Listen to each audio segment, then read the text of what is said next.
Sir ಇವಾಗ ಏನಂದ್ರೆ ಟಕ್ಕರ್ ಮಾಡಿದ್ರಿ, ಟಕ್ಕರ್ ನಂತರ ಧರಣಿ ಅನ್ನೋ ಒಂದು ಸೆಕೆಂಡ್ ಮೂವಿ ಮಾಡ್ತಾ ಇದ್ರಿ. ಹೌದು ಸರ್ ಹೇಗಿದೆ ಎಕ್ಸ್ಪೀರಿಯನ್ಸ್? ಸರ್, ಎಕ್ಸ್ಪೀರಿಯನ್ಸು ತುಂಬ ಚೆನ್ನಾಗಿದೆ ಸರ್. ಯಾಕಂದರೆ ಟಕ್ಕರ್ ಬಂದ್ಬಿಟ್ಟಿದೆ ಒಂದು ಸೈಬರ್ ಕ್ರೈಮ್ ಓರಿಯೆಂಟೆಡ್ ಕಥೆ ಆಗಿತ್ತು ಅದು. ಇವಾಗ ಧರಣಿ ಅದು ಟೋಟಲಿ ಕಾಂಟ್ರಾಸ್ಟ್ ಚೇಂಜ್ ಅದು. ಅದರಲ್ಲಿ ಸಿಟಿ ಹುಡುಗ, ಕಾಲೇಜು ಓದೋ ಹುಡುಗ ಸೈಬರ್ ಕ್ರೈಮಲ್ಲಿ ಟಕ್ಕರಲ್ಲಿ ಆ ಪಾತ್ರ ಮಾಡಿದೆ.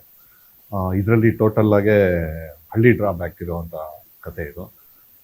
ಒಂದು ಹಳ್ಳಿ ಹುಡುಗ ಹೇಗಿರ್ತಾನೆ ಒಂದು ರಗಡಾಗೆ, ಆ ಥರದ್ದೊಂದು ಕ್ಯಾರೆಕ್ಟರ್ ತುಂಬ ಇಷ್ಟಪಟ್ಟು ಮಾಡ್ತಾರೆ ಕ್ಯಾರೆಕ್ಟರ್. ಅಲ್ಲ ಸರ್, ಇವಾಗ ಟಕ್ಕರ್ ಅಲ್ಲಿ ಒಂದು ಮಾಸ್ ಅಂದ್ರೆ ಒಂದು ಅರ್ಬನ್ ಪಾತ್ರವನ್ನ ವಹಿಸಿದ್ರು. ಹೌದು. ಅದರ ಆದ್ಮೇಲೆ ಹಳ್ಳಿ ಶೈಲಿಗೆ ಹೇಗೆ ಕನ್ವರ್ಟ್ ಆಗಿದೆ ಸರ್? ಎಲ್ಲ ಅಂದ್ರೆ ಆಲ್ಮೋಸ್ಟ್ ಎಲ್ಲ ಹೀರೋಗಳು ಏನಂತ ಹೇಳಿದ್ರೆ ಅರ್ಬನ್ ಇದ್ರೆ ಅರ್ಬನ್ನೇ ಫಾಲೋ ಮಾಡ್ತಾರೆ, ಹಳ್ಳಿ ಇದ್ರೆ ಹಳ್ಳಿ ಸೊಗಡನ್ನೇ ಫಾಲೋ ಮಾಡ್ತಾರೆ. ಆದ್ರೆ ನೀವು ಸಡನ್ ಆಗಿ ಫಸ್ಟ್ ಮೂವಿ ಅರ್ಬನ್ ಆಗಿ ಸೆಕೆಂಡ್ ಆಗಿ ಹಳ್ಳಿ ಪಾತ್ರ ಹೇಗೆ ಸರ್?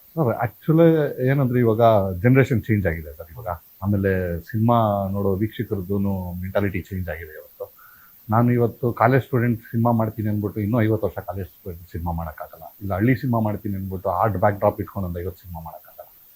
ಸೊ ಪ್ರತಿಯೊಂದು ಸಿನಿಮಾನೂ ನಾನು ವೆರೈಟಿಯಾಗಿ ಮಾಡಿದ್ರೆ, ಅದನ್ನು ಇನೋವೇಟಿವ್ ಆಗಿ ತೋರಿಸಿದ್ರೆ ಅವಾಗಲೇ ಜನ ಥಿಯೇಟ್ರಿಗೆ ಬರೋದು, ಆಮೇಲೆ ನಮ್ಮನ್ನು ನೋಡೋದು.